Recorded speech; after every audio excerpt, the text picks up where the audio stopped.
All right, I appreciate everybody coming. Appreciate you showing up. Obviously, disappointing loss out at North Carolina and Chapel Hill. Really good football team. They're going to win a lot of games in the ACC. They were in the ACC championship last year. But when you look at coming back, I think everybody had that bad feeling in their stomach because we felt we coulda, woulda, shoulda, right? They deserve a lot of credit. They did a lot of things that made them win that football game, but we didn't play particularly well. And that's why I love this football team. They know that, and there's a difference.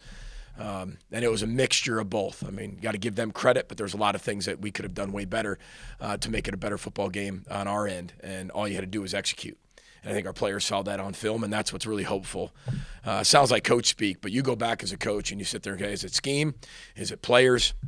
Are we asking them to do too much? Is it coaching? Is it teaching? What is it? And then when you look at it, you say, okay, these are all the things that were right there that are very easy that we can correct.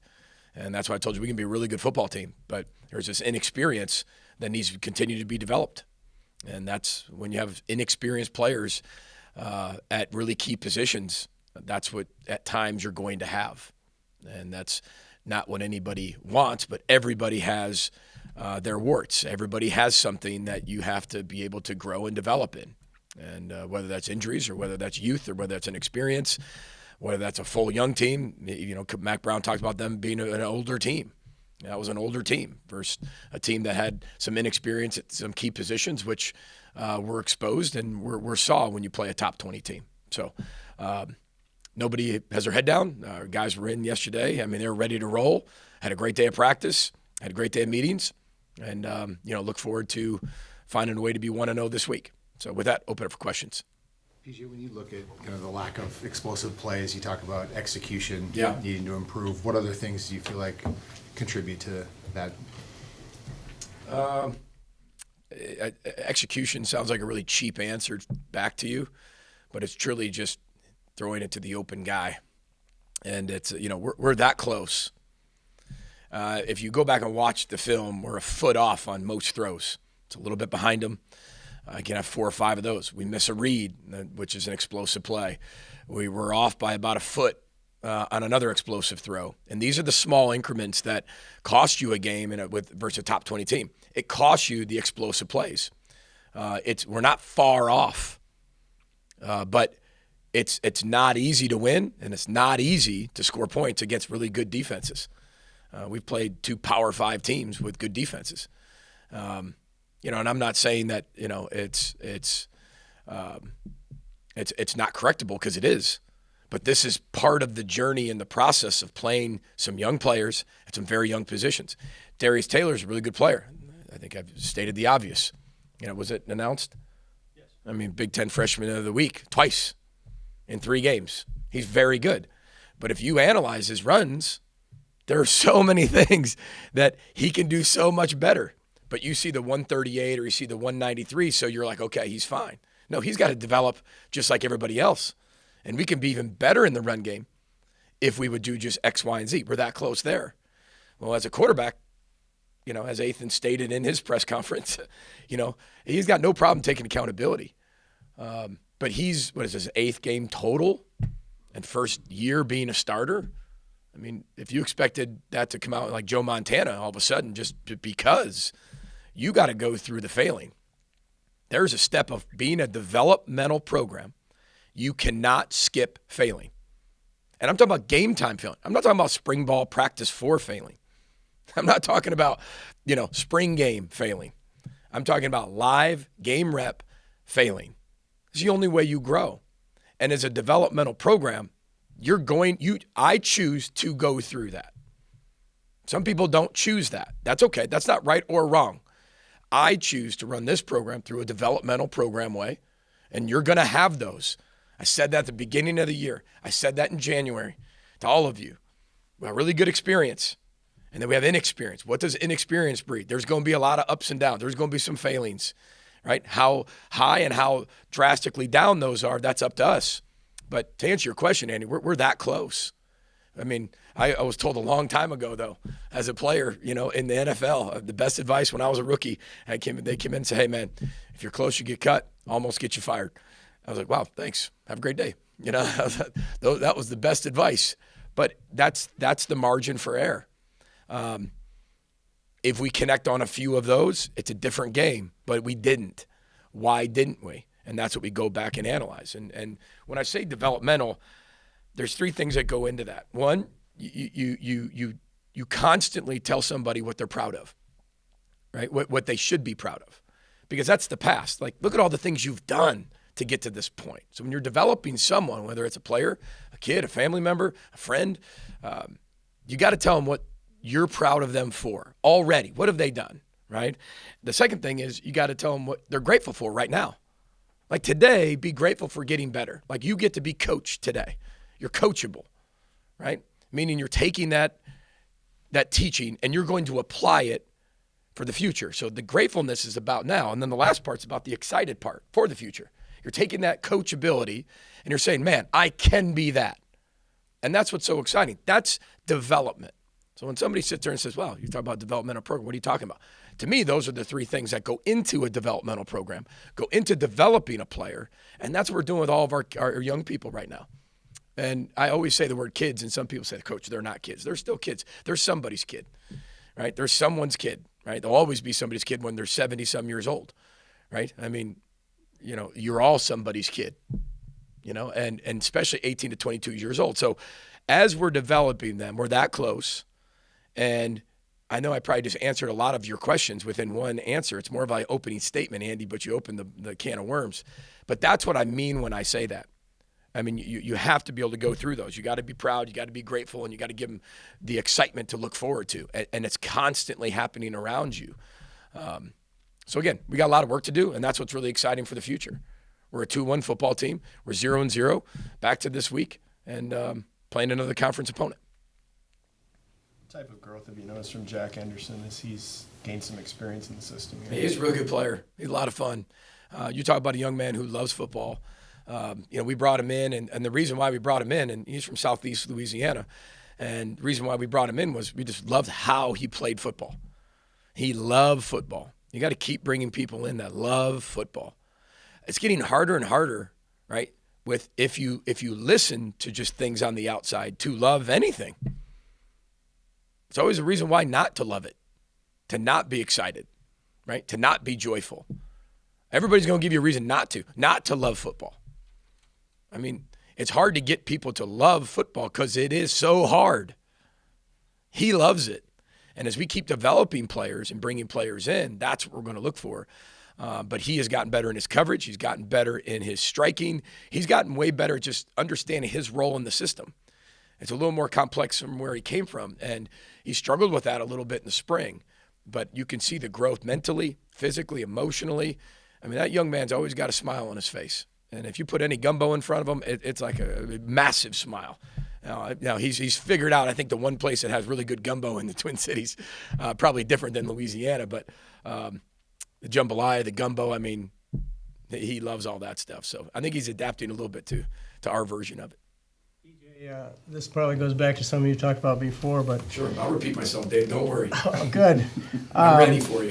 What goes into the decision on selecting the game uniform from week to week? You've got quite a variety there, and is the black color particularly popular with the players? I suspect it is. All right. Well, I'm going to start with this. Comparisons steal your joy. First of all, comparison is a killer. Like it is, right? So our traditional colors are maroon and gold, period. Always will be, always will be, always will be. No one's taking that away. You look at, Ohio State, traditional, yes or no, Dave? They have a black uniform? Yes. The answer is yes. Okay. They are not only traditional and winning national championships in the 60s, right? They're winning them in recent modern day football. They have black uniforms. Florida Gators, did they have black uniforms the other day? Sure did. I can go on every team. This isn't about, no offense to any of us, okay? And I get tradition, right? I'm here to uphold that tradition, okay? We haven't changed the mascot. We haven't changed the name. We haven't changed the colors. We're adding a little flavor to it. That's all, because it's all about the players. Everything we do is about the players that are on that field. The student athletes love it. Our student body loves it. The young people love it. And I get it. But that's why every week we do something a little different for everyone, right? Because if we weren't doing it, the other side would be calling for it. It's part of leadership. That's why we go through every week. Our players get to have a piece and a voice to what we wear. So this isn't like, hey, blame our players. This isn't that. They get a meeting with myself and our equipment manager. He lays out all these combinations. Now, they don't get to see the new added selection.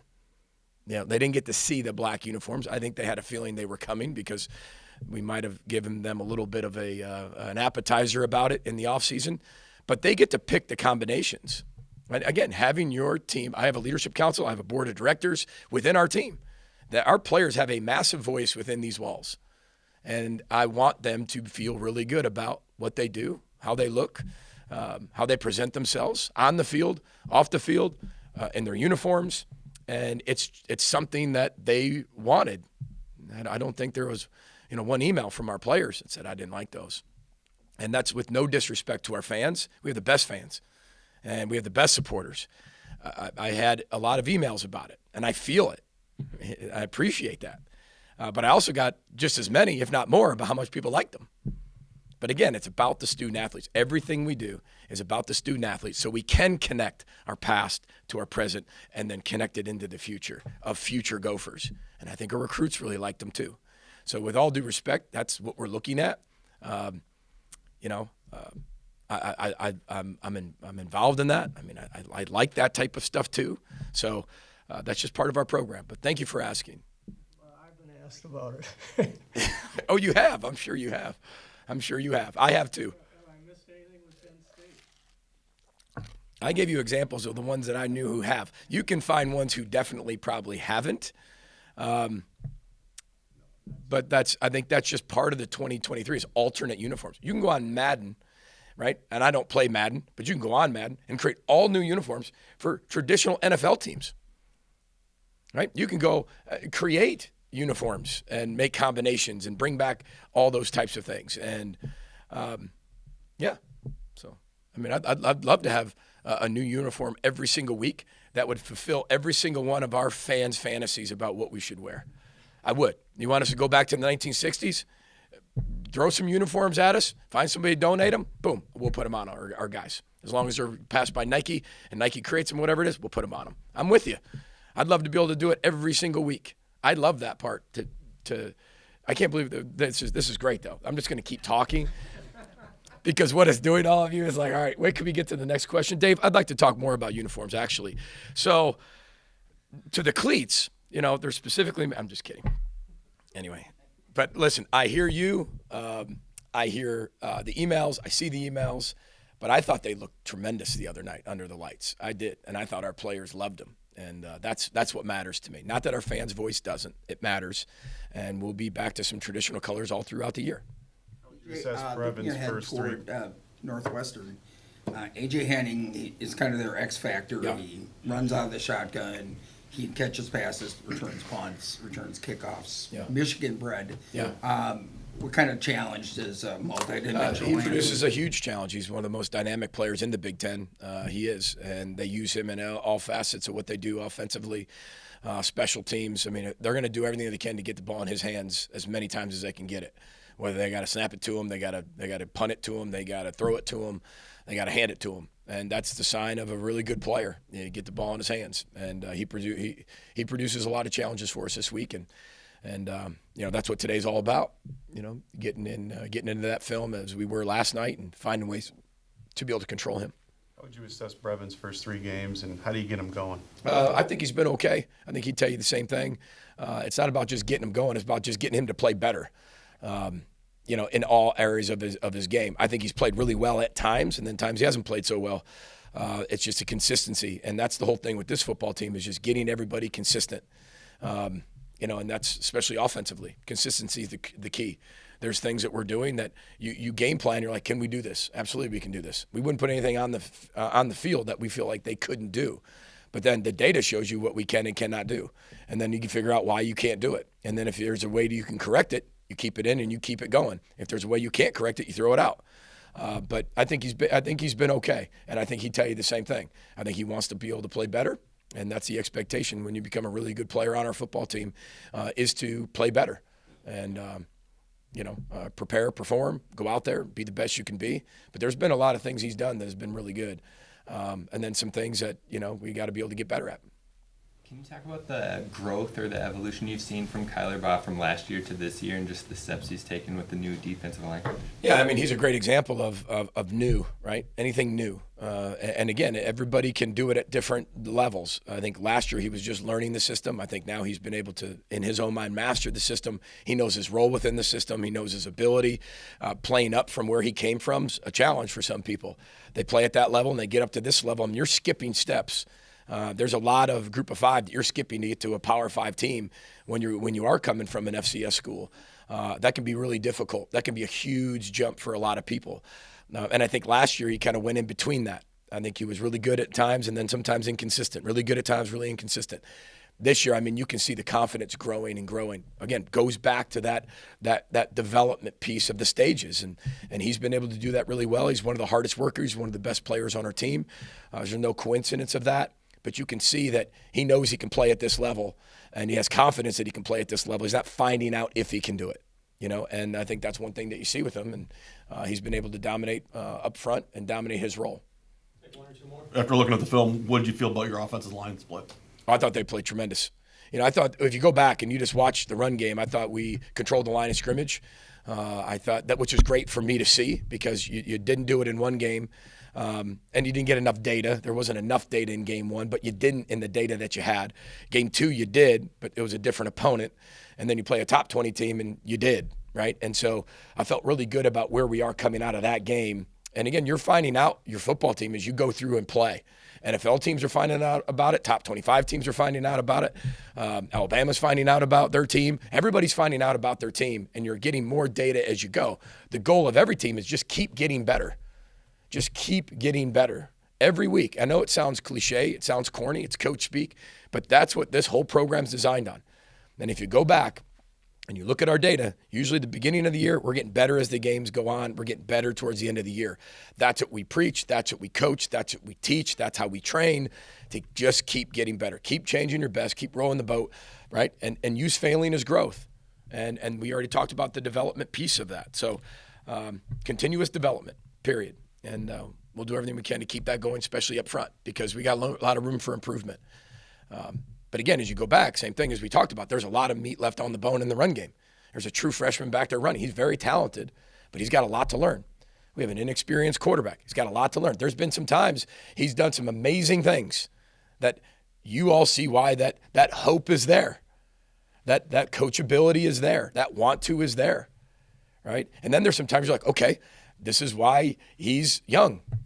This is why he's inexperienced. And that comes out. And you can either throw that out or you can keep investing. And you all know me. You keep investing. You keep investing. He's got incredible talent.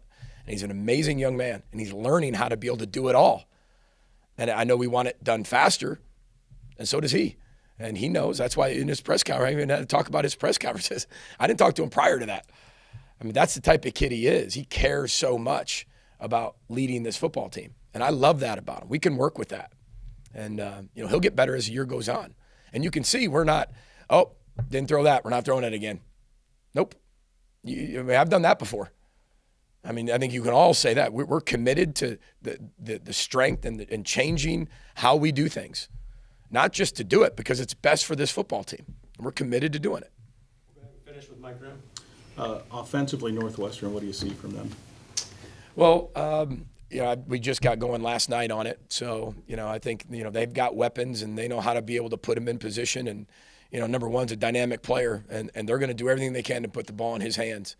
They're going to do everything they can to get the ball out of the quarterback's hands. They're going to do everything they can to run the football any way they possibly can. You can tell that team has come close together. I mean, even maybe I'm not saying closer than they've been because I can't compare it to anything, but you can tell there is no quit in that team. They play their tail ends off from the start till the end. I mean, it looks like a Northwestern football team with how hard they play from the beginning to the end, period. And, again, as we keep going, I mean, number one just keeps popping out constantly. And, as we go game plan throughout today, it's only Monday morning, but we'll know a heck of a lot more as we keep going through. Thank you, Coach. Got any more uniform questions? What's that? We might actually do that. And Dan can or Dave can get you can take a poll, Dave's poll. What would you like to see? You just got to give me some days out so we can get that done for you.